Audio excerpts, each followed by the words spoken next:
Good morning, Metalheads here, and welcome to a new episode of the Metal Meltdown. And today, we're looking at the sophomore album from the Damned Things entitled High Crimes. It has been 9 fucking years since the Damned Things' debut album, Ironiclast, in 2010. 9 years is a long time for any band, let alone a lesser-known hard rock group such as the Damned Things, but, to their credit, I'm pretty sure these guys have all been busy with their respective bands because this is a super group, and boy are some of these members super. One, you've got Keith Buckley, the lead singer for metalcore band Every Time I Die. This guy's also part of a couple other projects from what I understand, including some kind of indie electronic duo thing with his brother. I don't know, I've never heard of this. I don't even know what the name of this project is. If someone knows anything about it, send it my way. I'm just out of sheer curiosity. I'm legitimately curious to know what that's about. You've also got 2 legitimately huge big-name artists in the form of Joe Troman and Andy Hurley, both of which are members of the one and only Fall Out Boy, the pop-punk legends at this point, if we're being honest. I mean, shit! Like, of course they haven't been working on a Damn Things album. They've been too busy filling fucking stadiums and winning Grammys. They've got other shit to do. But of course, if you're a metalhead, then I'm sure the one name that really piques your curiosity in the middle of all this is Mr. Scott Ian. That's right! The fucking Scotty Man from fucking Anthrax. Round all that up with a new bassist in the form of Dan Andriano from Alkaline Trio, and yeah, these guys are all pretty busy. But I guess they decided that the power of rock and roll was more fucking important because they managed to pool all their shit together and get this new album out, High Crimes. And I'm actually pretty happy for its release because this entire month has been a steady slew of super progressive, experimental, and avant-garde records that I've reviewed. And I've been dying for some fucking hard rock. Like, don't get me wrong, it's been a lot of fun talking about bands like Sun and Inter Arma, but god damn, was I looking for something different. The good news is, if you're like me and you are just looking for a dumb dose of rock and roll, you're gonna get it here. The Damned Things do a really good job of mixing together a lot of different styles and ideas from across the modern rock spectrum and blending it, maybe not in the most unique way, but definitely in an entertaining way. Lots of cute little southern drenched guitar licks, lots of big drum fills, lots of chanting and finger snapping and hand clapping and all kinds of rock and roll goodness. Opening tracks like Cells and Something Good feel pretty safe in the wheelhouse of modern rock, definitely some influences from modern groups.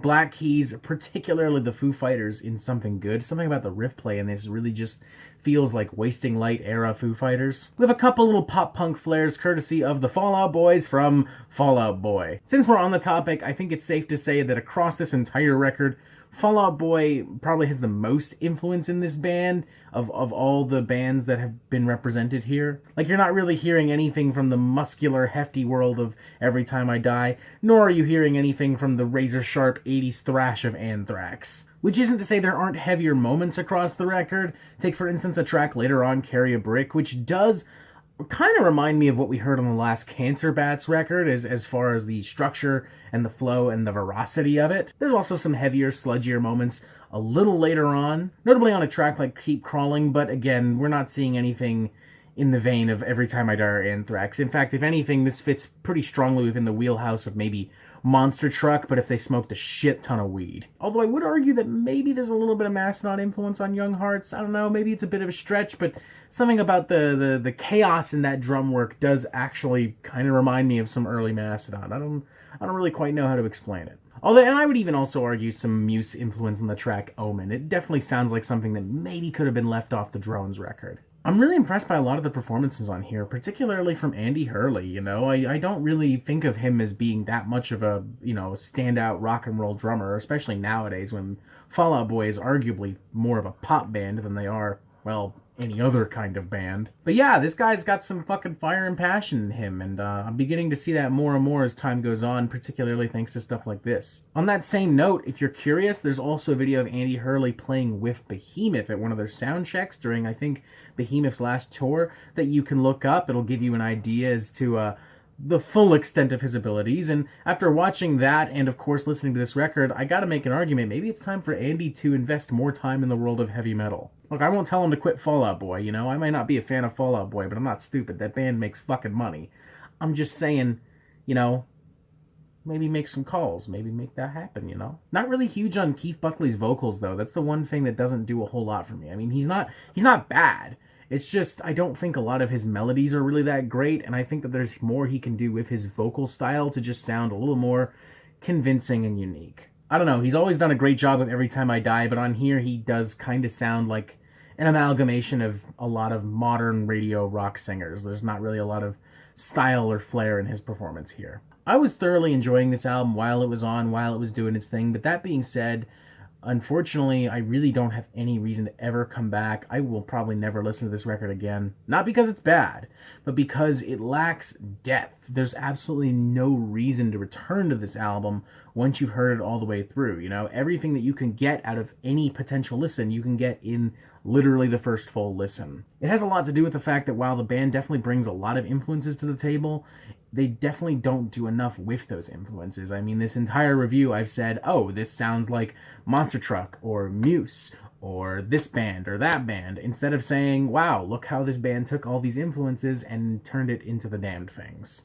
I don't personally know if that debut album is the same thing, because truthfully I had not listened to it. That came out a long time ago, and it simply has not been on my radar. But I will say that these guys have gotten older and the landscape of rock has changed quite a lot in that time, and I do think that there's generally just more they could have done. Particularly in regards to Scott Ian, who has continued to dabble with hard rock quite a bit in the last few years, from his other side project Motor Sister to some of the covers that he's done with Anthrax on a couple EPs here and there.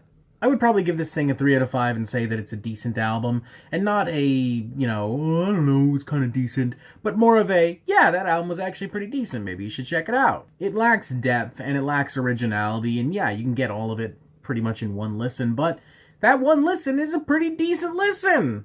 There's nothing wrong with that.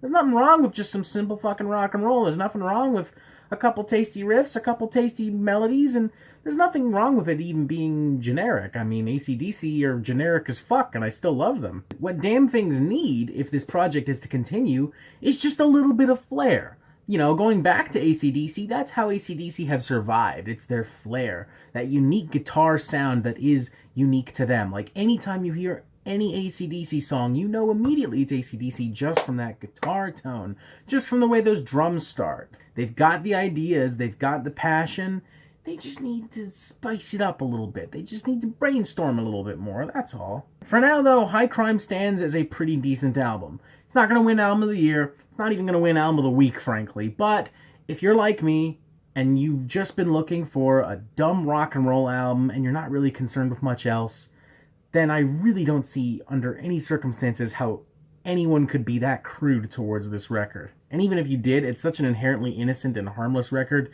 that, frankly, you'd be wasting your time to rant about it. So yeah, 3 to 5, pretty decent rock and roll album. I'm not going to go out of my way to listen to more Damned Things, but I am happy I heard this record. And that is it for the Metal Meltdown. I'm not an expert, nor do I claim to be, so what do you think? Do you like this record? Do you not like this record? And what do you want to hear from me next? And thank you for watching. Make sure you press subscribe to get updates on the Metal Meltdown fucking immediately. And you have yourself a fantastic fucking day.